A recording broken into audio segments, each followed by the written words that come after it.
Hey, everyone, it's John from High Tide. If you're watching this, you've probably hit a wall. That endless fatigue, the dread of Mondays, the guilt for feeling lazy.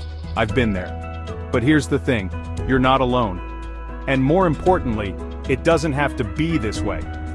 Today we're flipping the script on burnout with science-backed strategies that actually work. Let's dive in. So, what is burnout exactly? It's not just being stressed or tired, it's way more than that. Imagine your body's stress response system as a car engine. Stress is like hitting the gas. It gives you a burst of energy to deal with whatever's thrown your way. But with chronic stress, you're essentially redlining that engine 24/7. And eventually, well, something's gotta give. Burnout is what happens when your body gets stuck in this state of overdrive. It's like your internal alarm system is constantly blaring even when there's no real danger. And the worst part? It doesn't just impact your energy levels, it can mess with your sleep, your focus, your relationships, everything. Emily Nagoski found that unresolved stress cycles literally rewire your brain. When you're constantly bombarded with deadlines and expectations, your brain starts to think that this is the new normal. But here's the thing. Even though burnout feels incredibly physical and emotional, it actually starts with your thoughts. So how do you know if you're just stressed or if you're crossing into burnout territory? Well, let's talk about the stages of burnout. Alright, let's break down the 5 stages of burnout so you can see where you might fall on the spectrum. Stage 1. The honeymoon phase. Remember those early days when you were excited about a new job, a new project, or a new goal? You were full of energy, motivation, and maybe even a little too much caffeine. Stage 2. The grind sets in. This is where the enthusiasm starts to fade and the reality of long hours and mounting pressure sets in. You might notice yourself getting more irritable, having trouble sleeping, or relying on that extra cup of coffee just to get through the day. Stage 3. The fog descends. This is where things start to get a little scary. You're feeling emotionally drained, cynical, and detached. Even things you used to enjoy, like hanging out with friends, watching your favorite shows, or, basic human interaction, just don't seem appealing anymore. Stage 4. Exhaustion takes over. By this point, your body is screaming at you to slow down. You're physically and emotionally exhausted, your productivity plummets, and even getting out of bed in the morning feels like a monumental task. Stage 5. Burnout hits hard. This is the stage we all want to avoid. We're talking about serious physical and mental health consequences. Chronic fatigue, anxiety, depression, even an increased risk of heart disease. The problem is, most people wait until they're in the throes of stage 4 or 5 before they even think about taking action. But here's the thing. You don't have to wait until you're a complete wreck to start feeling better. Recognizing the early warning signs of burnout, that fatigue, irritability, that feeling of being overwhelmed is crucial. It's like noticing a small leak in your roof. Ignore it, and you'll end up with a major and expensive problem. But catch it early, and you can patch it up before things get out of hand. So, take a moment to reflect on where you might be on this spectrum. Chapter 3. What causes burnout? Spoiler, it's not you. Let's get one thing straight. Burnout is not a personal failing. It's not a sign of weakness. It's not because you're not trying hard enough, or because you're not good enough. In fact, burnout often happens to the most ambitious, driven, and caring people. The ones who are always going above and beyond, both at work and in their personal lives. So, if it's not you, then what's the culprit? Well, in a word, it's the culture we live in. We're constantly bombarded with messages that tell us we need to be doing more, achieving more, and being more. Our workplaces often reward busyness over actual effectiveness. It's like there's a badge of honor in staying late, working through lunch, and sacrificing our well-being in the name of productivity. But here's the secret.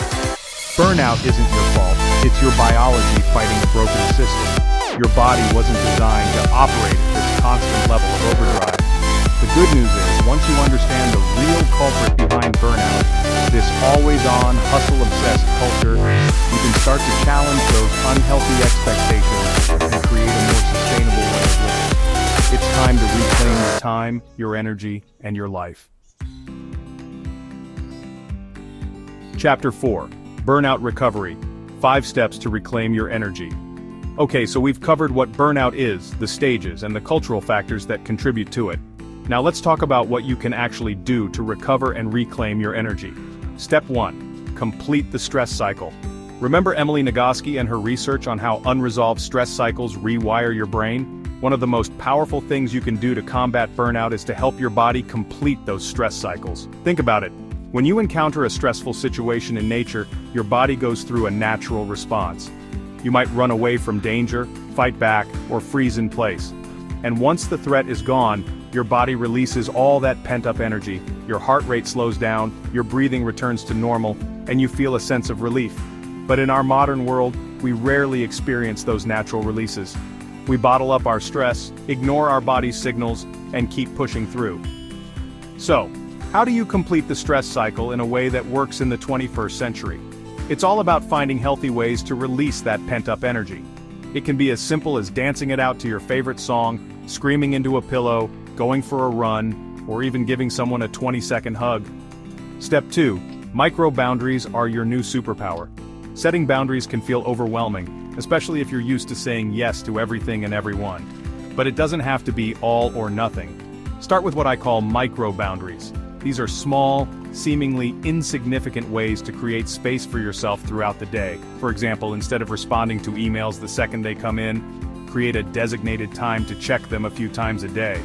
Or instead of scrolling through social media during your lunch break, take a walk outside or read a book. Step 3. Prioritize your sleep. Seriously, stop scrolling. Getting enough sleep is crucial for burnout recovery. Aim for 7 to 9 hours of quality sleep every night. And yes, that might mean saying no to late-night Netflix binges or putting your phone away an hour before bed. Step 4. Fuel your body, like a temple, not a garbage disposal. Focus on nourishing your body with whole, unprocessed foods. Fruits, vegetables, lean proteins, and healthy fats. And don't forget to stay hydrated. Aim for half your body weight in ounces of water each day. Step 5. Seek support. You don't have to do this alone. Chapter 5. Burnout prevention. Stay ahead of the game. Alright, you've made it this far. You're completing those stress cycles, setting boundaries like a boss, and prioritizing your well-being. But how do you prevent burnout from creeping back in? It's all about creating sustainable habits that support your long-term energy and well-being. Hack your environment. One of the most effective things you can do is to create boundaries between your work life and personal life. Try deleting work apps from your phone after a certain hour, or designate a no-work zone in your home. The key is to create physical and mental separation so you can truly disconnect and recharge. The 5-minute rule. Commit to just 5 minutes of a relaxing activity like reading, meditation, or taking a bath. Chances are, once you start, you'll want to continue for longer. Schedule your downtime. Block out time in your calendar for activities that bring you joy and recharge your batteries. Embrace the power of no. Learning to say no to requests, commitments, and obligations that drain your energy is essential for preventing burnout. Find your flow state. Engaging in activities that bring you into a state of flow, that feeling of being completely absorbed in the present moment, is incredibly restorative and can help prevent burnout. So there you have it. The truth about burnout, the science behind recovery, and the practical steps you can take to reclaim your energy and live a more fulfilling life. If this resonated, smash that like button. It tells YouTube you want more anti-burnout content. It helps more people find this information and break free from the burnout cycle. Drop a comment with "Recover" for my free 30-day reset calendar. It's packed with simple strategies to help you prioritize your well-being. And subscribe. Next week I'm exposing the self-care scams that waste your time. You deserve better. See you there.